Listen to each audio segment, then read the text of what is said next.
Todas as almas estão sujeitas à reencarnação, e as pessoas não sabem os caminhos do Eterno, bendito seja.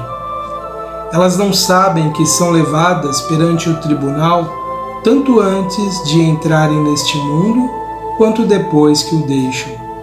São ignorantes das muitas reencarnações e obras secretas que têm de passar, e do número de almas nuas, e de quantos espíritos nus vagam no outro mundo sem poder entrar no véu do palácio do rei. Os homens não sabem como as almas se revolvem como uma pedra que é atirada de um estilingue. Porém chegará a hora em que estes mistérios serão revelados. Olá, amigos do canal Espiritualidade. Voltamos aqui na nossa série de programas falando sobre a reencarnação. E este trecho que eu acabei de ler para vocês é um trecho de um livro importante do misticismo judaico chamado Zohar. Não sou especialista, não detenho muitos conhecimentos sobre essa literatura, mas eu quis trazer esse trecho para a nossa reflexão, para o nosso episódio de hoje, para reforçar essa ideia que nós estamos desenvolvendo aqui nesses programas, de que a reencarnação é um conhecimento, e é muito evidente por qualquer pesquisa que nós fizermos, que faz parte das crenças dos judeus até os nossos dias. Embora ela nem tenha sido muito claramente entendida em séculos passados, que aliás essa é a tese que Allan Kardec apresenta aqui no capítulo 4 de O Evangelho segundo o Espiritismo, e que nos traz aqui essas reflexões que ele fez sobre a reencarnação. Esse Zohar, ele é um livro então que traz ali ensinamentos muito importantes para os judeus, e é explícita a ideia da reencarnação. E o que me chamou muita atenção nesse trecho que eu li agora aqui para vocês é dizer que chegará a hora em que estes mistérios serão revelados. Veja que o trecho que eu li, ele nos fala sobre muitas coisas que as pessoas não entendem relacionadas à reencarnação. Traz ali as ideias sobre espíritos que vagam nu, ou seja, fora de um corpo, né? Fala de que os homens não têm conhecimento de como essas coisas se passam nesse mundo espiritual. Mas ele, ao dizer que os mistérios serão revelados, parece que é um prenúncio daquilo que seria mais tarde trazido ao mundo pelas explicações que os espíritos deram através da doutrina espírita. Nós sabemos então que muitas coisas sobre o mundo espiritual sempre foram reveladas à humanidade em diferentes épocas, em diferentes momentos da história da humanidade. Mas nem sempre os homens tiveram uma compreensão muito profunda, nem sempre os homens estiveram aptos a entender essa dimensão espiritual. Para nós espíritas, as revelações que os espíritos trouxeram através das inúmeras comunicações que eles deram no século XIX e até os nossos dias, é esse revelar de tantas coisas que até então nós não compreendíamos.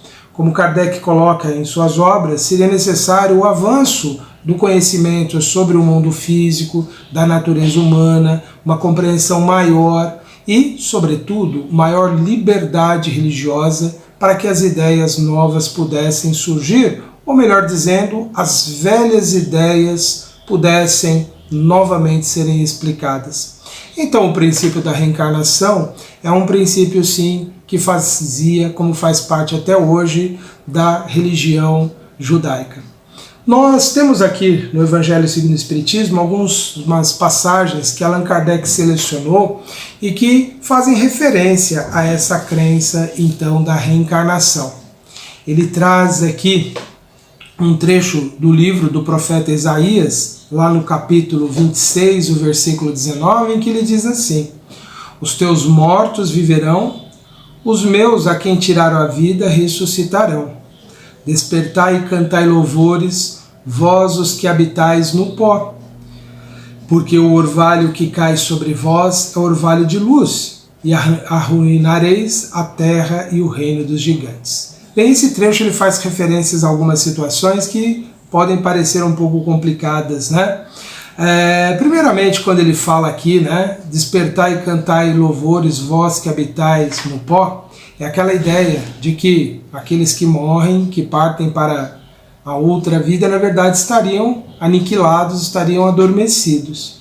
Mas por que ele diria para essas pessoas cantar louvores, que elas pudessem exaltar Deus, se elas não tivessem alguma consciência? O trecho não deixa muita clareza, né, sobre essa questão e coloca que eles estariam então como que dormindo para serem despertos. No Espiritismo nós sabemos, né, através das comunicações, sobretudo de André Luiz, em especial no livro Obreiros da Vida Eterna, em que é relatado então que muitos estão adormecidos no mundo espiritual em função das suas crenças, em função das ideias de aniquilação, de que após a morte nós estaremos num eterno sono. Aqui quando ele fala isso, né, despertai e cantai louvores, provavelmente o profeta, em suas experiências espirituais fora do corpo, no momento do sono, deve ter tido contato com essa realidade de espíritos adormecidos no mundo espiritual, como hoje nós sabemos. Daí ele colocar dessa forma, né? Despertem vocês que estão aí no mundo espiritual, que vocês possam exaltar a vida, cantar esses louvores. É obviamente que ele vai usar aquela linguagem própria da sua época. Mas vamos aqui ao comentário de Kardec sobre esse trecho em especial. Ele diz assim, olha, esta passagem de Isaías também é bastante clara, os teus mortos viverão. Se o profeta tivesse querido falar da vida espiritual, se tivesse querido dizer que os mortos não estavam mortos em espírito, teria dito, ainda vivem e não viverão. Do ponto de vista espiritual, essas palavras seriam um contrassenso, pois implicaria uma interrupção na vida da alma. No sentido da regeneração moral, seria a negação das penas eternas, pois estabelece o princípio de todos os mortos reviverão. Kardec traz uma outra citação aqui do Antigo Testamento, que representa todo esse conjunto dos ensinamentos que os judeus tiveram sobre a vida espiritual e que consta lá do livro de Jó. É um livro bastante interessante e o trecho que eu vou ler aqui para vocês é do capítulo 14, entre os versículos 10 a 14. Ele diz assim, olha, quando o homem morre uma vez e seu corpo separado do espírito é consumido, em que se torna ele? É uma pergunta que ele apresenta. Tendo o homem morrido uma vez, poderia ele reviver de novo? Nesta guerra em que me encontro todos os dias de minha vida, estou esperando que chegue a minha mutação. Ele traz uma outra tradução aqui, porque naquela época já se percebia as dificuldades de interpretar os textos bíblicos, porque cada tradução, dependendo do tradutor, acaba trazendo adulterações no sentido original da ideia. E aí ele coloca assim, olha, ele vai trazer uma tradução que ele indica como sendo uma tradução protestante de Osterwald. E ele diz assim, olha, quando o homem morre, perde toda a sua força e expira. Depois, onde está ele? Também na forma de dúvida, de pergunta. Se o homem morre, tornará a viver? Esperarei todos os meus dias de combate, até que chegue a minha transformação. E ainda Kardec apresenta uma tradução que ele apresenta como uma versão da igreja grega. Quando o homem está morto, vive sempre. Findando-se os dias da minha existência terrestre, esperarei, porque a ela voltarei novamente. Veja, esse trecho então, e Kardec vai destacar isso nos seus comentários, ele torna mais evidente ainda de que a ideia de que a volta à vida era uma ideia corrente naquele tempo, era algo que fazia parte sim das crenças dos judeus. Daí eles perguntarem para Jesus, já comentamos isso em episódios anteriores, as pessoas que seguiam Jesus perguntarem, porque dizem, né, que Elias voltaria, e aí Jesus confirma que Elias é João Batista. Isso explica porque Jesus questiona Nicodemos quando ele fala, né, como é possível o homem voltar à vida, e Jesus questiona, você sendo mestre de Israel não sabe dessas coisas? Por quê? Porque fazia parte dessa cultura religiosa, de todo esse acervo de conhecimento espiritual que os judeus tinham no tempo de Jesus. Então Jesus se surpreendeu e chamou ali a atenção de Nicodemos para isso, né? Para essa compreensão. Mas parece que esse tema da ressurreição, reencarnação, nem sempre foi um tema muito claro para os judeus. Eu tenho aqui uma página que é de uma organização aqui sobre judaísmo, né, que é própria do meio judaico, em que eles trazem aqui uma história bem interessante sobre um rabino importante que eles tiveram, Maimônides. Esse rabino, ele fez grandes interpretações, ele é muito considerado no meio judaico, né? E ele traz aqui uma história interessante, mostrando, né, e confirmando algo que Kardec disse alguns parágrafos antes aqui, quando fala sobre a dificuldade que as pessoas no tempo de Jesus tinham de entender exatamente o que era a ressurreição. Aqui nesse texto que eu vou ler para vocês, que é do portal Legal Saber, o seu portal de judaísmo, depois eu vou deixar o link disponível para vocês também lerem e consultarem, é bem interessante esse estudo. Ele fala então que lá no século XII da nossa era, esse rabino então, ele vai comentar, né? Ele vai explicar, inclusive ele vai escrever um tratado sobre a ressurreição, justamente porque ele recebeu uma carta de uma pessoa dizendo, né, que as pessoas do seu local, do seu meio onde eles estavam ali vivendo, não estavam entendendo o que era a ressurreição. Eles viam a ressurreição como algo meramente alegórico, né? E aí então esse rabino Maimônides vai dizer, né, vai escrever o seu tratado sobre a ressurreição para explicar bem a sua interpretação, baseada ali em toda a sua tradição, em todo o seu conhecimento e também nas suas escrituras, na Torá, para explicar o conceito dele sobre ressurreição. Então, essa história do Maimônides, ela nos mostra, né, que essa compreensão sobre o que seria a ressurreição e a reencarnação é algo que faz parte, né, essa dúvida, e persistiu por muitos séculos depois no judaísmo. Aqui nós temos uma outra página também eu vou disponibilizar o link para vocês, em que ela é demonstrada, que a reencarnação é mencionada por muitos comentaristas bíblicos da tradição judaica ou da religião judaica. Muitos deles vão ali confirmar essa ideia da existência da reencarnação como parte ali das crenças.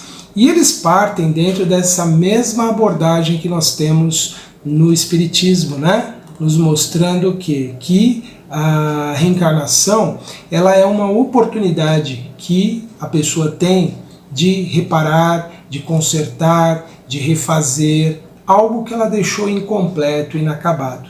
Esses comentaristas, eles igualmente aceitam, né, entendem a existência da ressurreição também no final dos tempos, como uma oportunidade do corpo atingir uma perfeição, né, atingir um estado de pureza e a alma alcançar uma iluminação maior. Então o que a gente percebe em todos esses comentários, em todas essas ideias, né, que nos fala sobre a reencarnação? Que para a humanidade vem sendo um longo, laborioso trabalho entender como é essa existência humana em duas realidades. Vivemos uma realidade material, depois vivemos uma realidade espiritual e novamente retornamos a essa realidade material. Isso mostra para todos nós que adquirir esse conceito levou e tem sido ainda um desafio para a humanidade assimilar claramente esse princípio desse retorno que nós temos que fazer à vida. Felizmente nós temos as comunicações dos Espíritos que nos trouxeram muitas dessas explicações, muitas dessas demonstrações. Eu queria citar aqui para vocês ainda mais um trecho, e esse trecho ele é indicado aqui nas pesquisas que eu fiz aqui das páginas do judaísmo aqui na internet que me apresentou um outro trecho muito interessante, também do livro de Jó. Este trecho não é citado por Kardec nesses comentários que ele fez aqui no capítulo 4, em que fala então sobre uma evidência a mais de que faziam parte das crenças dos judeus essa concepção da reencarnação. É aquilo que a gente vai encontrar lá no livro de Jó, no capítulo 33, no versículo 29. E ele diz assim: todas essas coisas que Deus realiza 2 até 3 vezes com o homem, trazer sua alma de volta do poço para que possa ser iluminada com a luz dos vivos. Inclusive esse trecho ele é apontado, né, como uma das grandes evidências aí nos livros que fazem parte tanto ali da base do conhecimento dos judeus sobre a lei divina, como para os cristãos, a evidência a mais da existência da reencarnação. Por que para nós é tão importante compreender a reencarnação, né? Porque é tão fundamental para nós reconhecermos, né, que ela é uma lei da vida, que ela faz parte desse grande processo.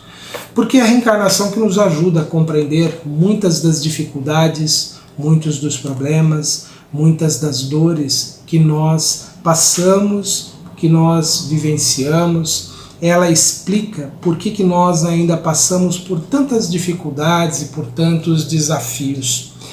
Por conta de todas as nossas ações, de tudo aquilo que nós fizemos e por conta de uma necessidade de progresso, de aprimoramento, de crescimento espiritual que nós temos que desenvolver.